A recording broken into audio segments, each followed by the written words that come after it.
Les règles ont changé et face à la menace russe, il faut construire une Europe puissance.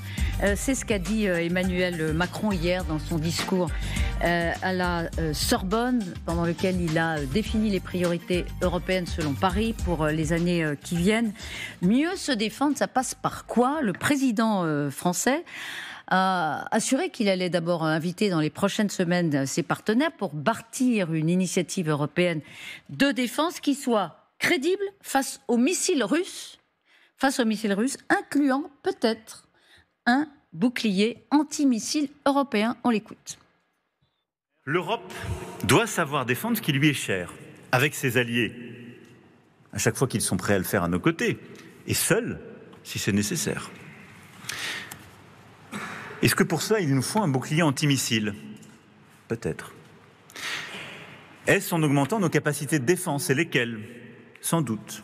Est-ce suffisant face aux missiles russes? Il nous faut travailler sur ce point.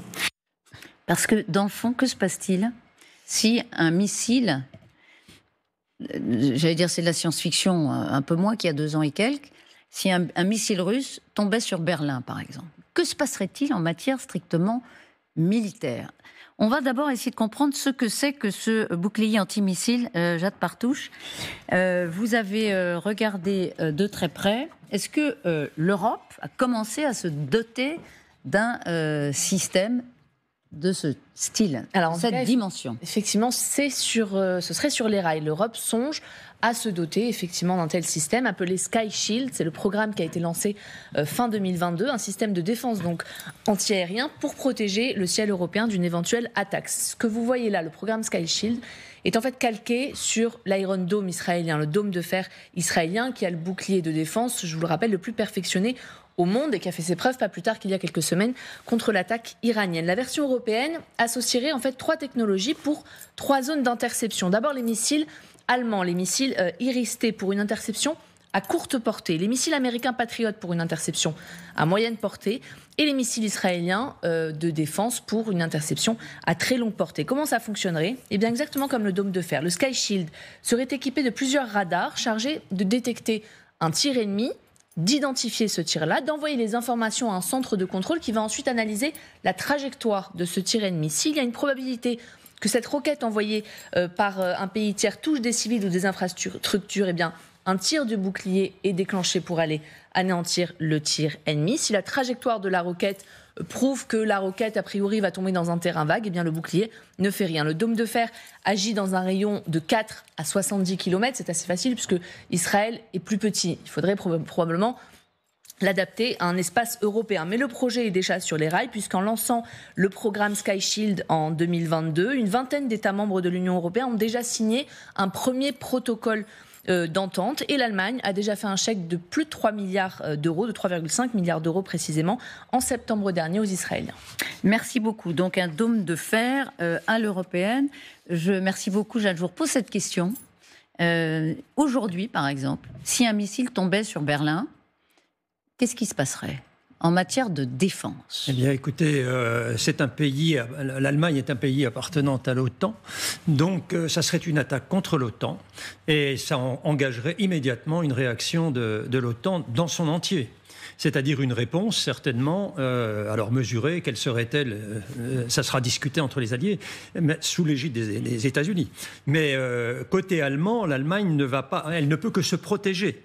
Elle ne va pas, par rapport à ça, s'engager directement. Mais moi, je vous parle de la protection. Je vous parle vraiment, pardon, c'est peut-être un petit peu basique, mais je vous parle du moment où le missile quitte Kaliningrad et vient pour viser Berlin. En termes de défense... L'Allemagne est équipée de missiles Patriot. L'Allemagne avait 12 batteries de Patriot, mais je rappelle qu'à l'époque, on n'a jamais imaginé justement que des missiles pourraient arriver venant de Russie sur l'Allemagne. C'est pour ça qu'on a limité la commande à 12 batteries Patriot, ce qui veut dire qu'on ne peut protéger que certains points, soit d'infrastructures, soit des cités. Alors je suppose que Berlin en fait partie, mais je rappelle aussi que les Allemands ont donné 3 patriotes à l'Ukraine. Mais il n'y a pas de système de défense européen à proprement parler. Alors, parce que ce dôme de fer... Il n'en existe pas. Voilà. Il n'en existe pas. Chaque pays a fait une commande correspondant à son évaluation de la menace et du besoin, mais c'est très très inférieur par rapport à l'idée d'un dôme de fer tel que Jade vient de l'évoquer. Pourquoi ? Parce que Israël, c'est la superficie de départements français. L'Europe, c'est des 4 500 000 km². Donc on ne peut pas faire un dôme de fer sur l'Europe. Ça, c'est pas possible, mais on doit protéger tout ce qui est stratégiquement vital pour chacun des pays. Gaëtan Powys, vous êtes avec nous, spécialiste défense d'Air et Cosmos. Vous êtes d'accord avec le général Perruche ? Bonjour à vous d'abord. Bonjour. Oui, donc déjà, comme l'a expliqué le général, si vous parlez comment expliquer, de l'Allemagne ou même de la France, avoir une couverture antiaérienne et antimissile que dispose Israël, là, non, clairement, c'est infaisable. Il faut vraiment protéger les sites stratégiques, les sites extrêmement importants. En revanche, l'Union européenne, ou plutôt non, le continent européen dispose déjà d'une certaine défense antimissile, mais uniquement, et ça il faut vraiment le préciser, uniquement contre des missiles balistiques tirés depuis l'Iran actuellement. Il y a aussi moyen contre la Russie, mais le projet, c'est vraiment contre l'Iran au départ.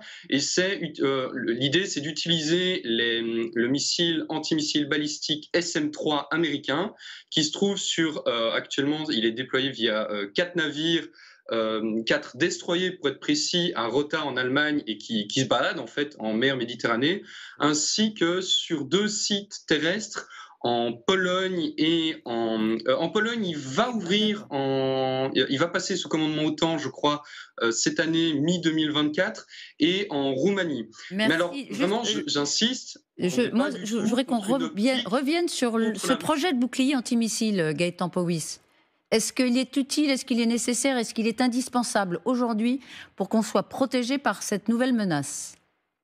L'ESSI, si on parle de l'ESSI, oui, clairement, là, on l'a vu avec la problématique qu'il y a en Pologne, voire même, je veux dire, la pratique avec l'Ukraine, détenir une capacité antimissile, et ce pour couvrir un long territoire, oui, c'est important. Il faut pouvoir aujourd'hui, on l'a vu, la paix en Europe s'est terminée et il faut pouvoir se défendre. Je ne parle même pas de capacité offensive, je parle vraiment de défense du territoire. Et donc l'intérêt, c'est de vraiment développer une capacité multicouche, parce qu'on parle en fait l'European Sky Shield Initiative, c'est à la fois développer une capacité anti-aérienne, mais également anti-missile, en ce compris contre des missiles à trajectoire balistique. Et donc ça, oui, on le voit en Ukraine. La Russie utilise énormément de drones, d'avions, mais également de missiles de croisière et de missiles à trajectoire balistique. Est-ce que l'Europe puissance pouvoir se défendre contre ces différentes menaces? Restez avec nous. Merci beaucoup, Gaëtan Powys, pour toutes ces précisions. Est-ce que l'Europe puissance passe par là, Richard Verly? Sans doute. En tout cas, par une coordination bien meilleure de la défense, des systèmes de défense, et par la production de systèmes de défense en commun. Moi, c'est comme ça que j'interprète la leçon que je tire du discours d'Emmanuel Macron, c'est celle-ci. Quand il dit oui à un bouclier antimissile, alors il dit peut-être.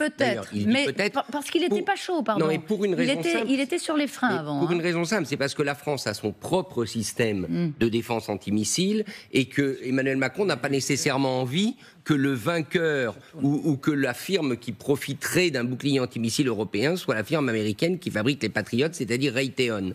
Donc je crois que là, il y a une réticence industrielle, mais le fond du discours, c'est de dire on doit produire des armes ensemble, on doit acheter européen, ce qu'il a dit, alors là pour le coup il a été affirmatif, et on doit ensuite les s'équiper et les coordonner ensemble. Ce sera dans l'OTAN, mais avec toute cette question... Est-ce que le pilier européen de l'OTAN va jusqu'à une forme d'autonomie européenne? Et vous le disiez, et Jade également, le système allemand, il s'appuie sur des commandes aux États-Unis et en Israël. Et Emmanuel Macron a répété hier qu'il faudrait une préférence d'achat européen en matière militaire. Mais c'est tout l'enjeu. En fait, en 2022, lorsque le European Shield avait été lancé, donc avec participation américaine et israélienne, la France s'y était opposée et elle ne fait pas partie des signataires du projet au stade actuel. Ce qu'a fait Emmanuel Macron hier, c'est de remettre le sujet sur la table pour essayer d'en changer la donne, parce que toute sa logique, toute sa philosophie qui est de dire produisons européen et introduisons même dans les textes européens une préférence européenne sur la technologie et les systèmes de défense. Donc là, on est dans une partie un peu délicate, puisque le train du bouclier est déjà parti sans la France et avec les Israéliens et les Américains. Donc on essaye aujourd'hui de le réorienter et d'en faire une priorité européenne. Et là, mais on se retrouve aussi dans cette course de vitesse entre la nécessité de se protéger, donc de prendre sur étagère ce qui existe déjà ou de l'améliorer, ou de partir de zéro et de créer de toutes pièces ex nihilo un projet européen. Qu'est-ce que vous mettez dans un projet ex nihilo ?